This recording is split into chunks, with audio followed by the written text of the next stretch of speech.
Hi everyone, this is Materim here with the second battle report from this week's Warhammer Night, uh, in which the dwarfs that played in the last battle report, number 22, take on my Demons of Chaos army in a 2500 point battle line game.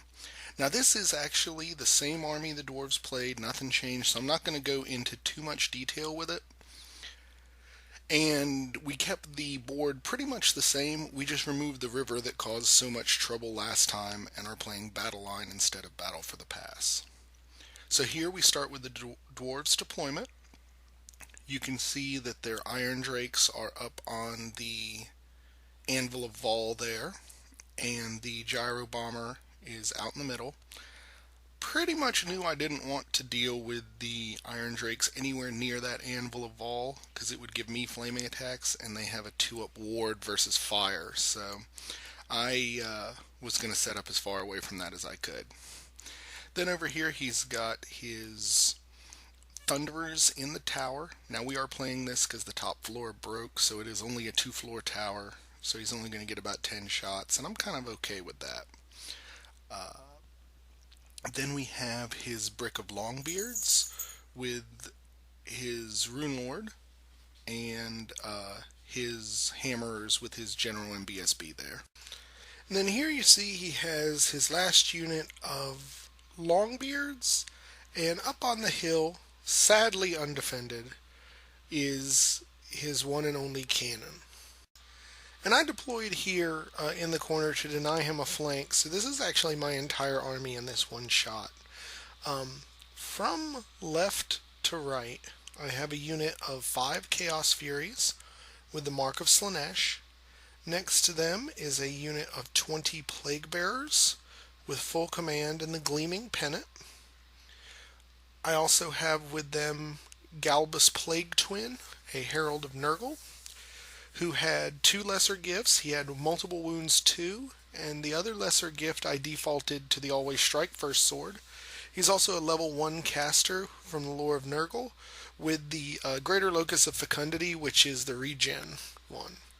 Behind that is a 40-man horde formation of Demonettes of Slaanesh. They have full command. With them is Brya, the Bearer of the Sign, my battle standard bearer, who had a greater gift that gave her 1 additional wound. She also has the Greater Locus of Swiftness, so that entire unit has Always Strikes First. Single figure there in the center is the Mask of Slaanesh. Then I have, for the first time ever, my newly painted Skull Cannon of Khorne. Next to that are 3, again, newly painted Plague Drones of Nurgle with full command. They also have the Standard of Discipline and the upgrade of Death's Heads and the Plague Proboscis, so everything there is poison attacks. Behind that is Melisandre, my Keeper of Secrets. She is a level 4 caster to Slaanesh, has the Exalted Gift of the Chromatic Tome, and a lesser gift of Always Strikes First. And then up there, exactly 12 inches from his cannon, are my scouting group of 3 Nurglings. So the dwarves received first turn, and the first thing they had to do was start the long, slow march of their Iron Drakes pretty much across the whole board. When I deployed in the corner, he realized I wasn't going to come anywhere close to him while he was on that Anvil of Vol, so he's starting these 6 inches at a time to get within range to shoot something. And they're actually on the front side of this hill. The others are standing there just because physics won't allow him to put the whole unit there. Excuse me. He flew his Gyro Bomber here behind the woods. He's hoping on his next turn to just sweep across some of my units so he can drop the big bomb. And as it stands right now, I'm closely packed enough where even if that bomb scatters, it has the potential to do some damage. That's really the one thing I don't have an answer for in this army, I don't feel, so I am kind of concerned with that. Everything else over here I think moved up just barely. Might have taken the 3-inch move, but I think he realizes that there's no way for him to beat me in the movement game, so he has no real choice but to turtle up and wait for me to come to him and hope that I pick bad fights that he can beat me on, which is possible. So we go into Demons turn 1, and my Nurglings succeeded their charge into the cannon here. And they're just like this because they're technically in a line, but it didn't fit quite right. But I'm pretty sure that the 3 Nurgling bases can handle that cannon, which is good because it missed shooting my Keeper of Secrets last turn, and I'd like to keep it that way. Everything else you see moved up pretty aggressively. And you can't quite see it, but I've got the mask hiding behind the forest, so it'll take penalties to shoot. I'm thinking of sending my Furies where they are to go deal with those Thunderers in the tower. I'm not sure that that's a great idea, but I don't really have anything else to do with them since he's not going to be charging me. So my magic phase went off pretty well. I got Miasma of Pestilence, which was from my level 1 Nurgle caster, on the Nurglings, and I got the Always Strikes First in random movement on his hammers, and the spell that makes him roll 3 dice for leaderships on his other Longbeards. So that was pretty impressive. You also saw in that last picture I killed the cannon in combat, but that was pretty much it. My cannon didn't do crap. So we go into Dwarfs turn 2, and he does in fact fly his gyro bomber across my unit of Daemonettes. He succeeds in getting a direct hit with the bomb on them and peeling off 6 Daemonettes, I think was the final total of that. He ended up shooting and killing 2 of the Chaos Furies, or no, he killed 1 of the Chaos Furies. One of them was killed during my last turn because I was within 6 inches of the Haunted Mansion, so they got murdered by ghosts, and then he put 10 shots into them and only managed to kill an additional 1. So with nothing else that the dwarves had to do, we go into Demon turn 2, and I just wanted to unleash hell very literally on those Longbeards. So I flank charge them with the Nurglings, and front charge them with both the Plague Drones of Nurgle, which are kind of a mess there because they don't fit together as well, and the Mask of Slaanesh. So there's a lot going on there. I was going to charge the other unit of Longbeards with the Plague Bearers so that I could hold them up and stop them from getting into anything, but I failed the charge pretty bad.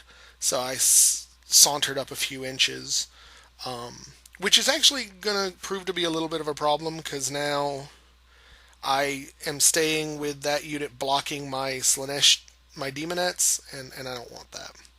And I do successfully charge into the Haunted Mansion, and he did not succeed in killing any during stand and shoot, which, considering that the dwarves don't take penalties for stand and shoot anymore. Or actually, he might not have even gotten the opportunity to. I think I was too close.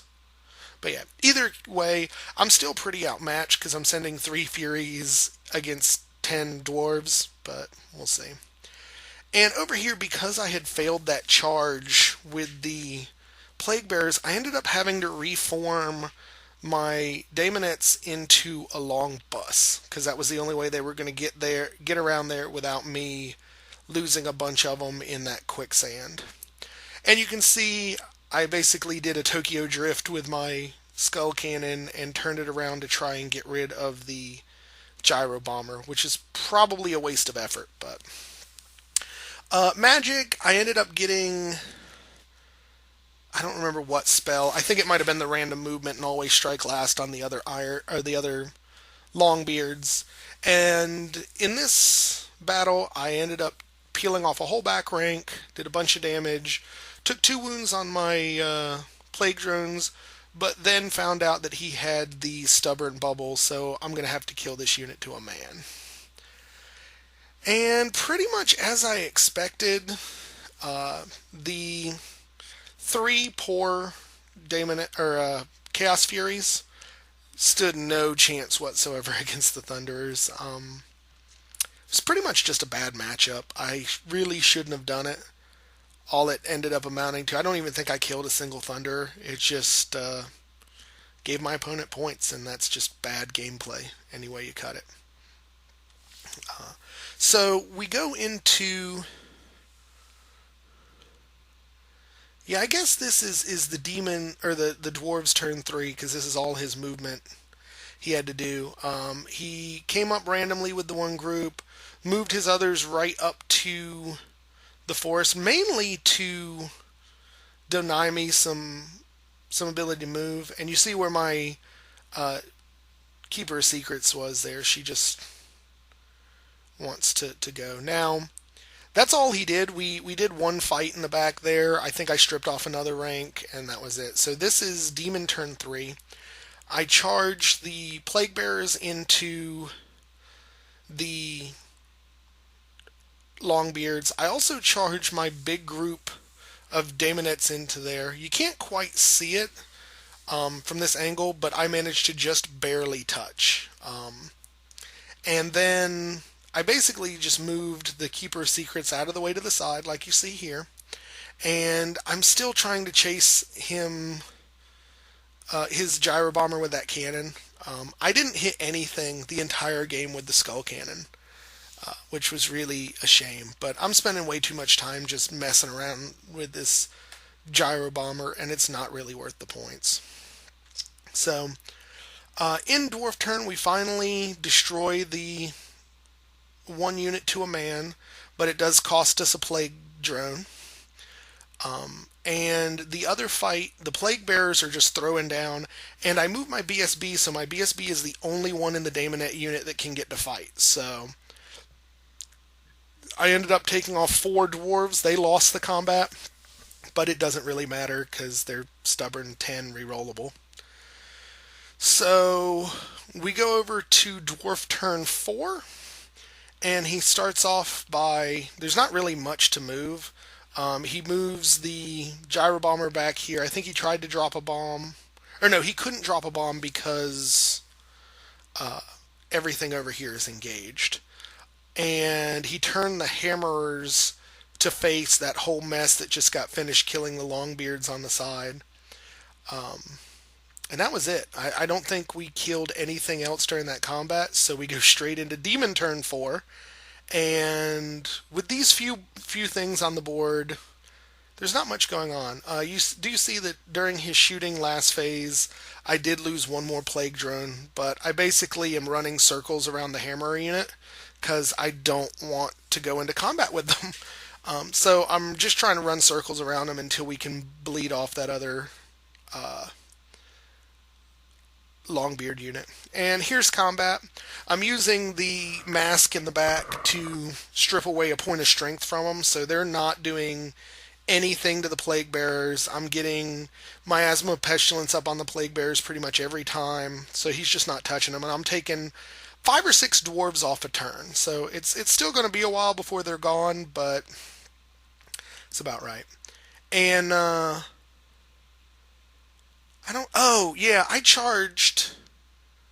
think I charged the gyro bomber with maybe my plague drones. I don't remember what. I charged it with something and he had fled. So this is actually start of Dwarf turn 5, I think. And he failed to rally with it and it ran right off the board. So I ended up, after all that trouble with the cannon, I got the points for it, and it in no real worthwhile way. So he spins on his turn, he also spins the dwarf hammers around to go with the flank, or to look at the flank of the Plague Bearers. He's decided he's not going to try and chase around all my movement 10 flyers. But this just shows combat. Again, I peel off another 5 or 6 dwarves. They've got about 1 turn left in that unit, and then he's going to have to come into the side. And so this is Demon movement turn. I fly my one remaining plague drone behind him, as is my Keeper of Secrets, so there's no chance of getting them. I go hide the mask over there in the corner next to the building. It's a little blurry. Again, I apologize, hard to see. And then I move the three Nurglings that way so I can get a shot into that unit of hammers with a cannon. Not that it much matters.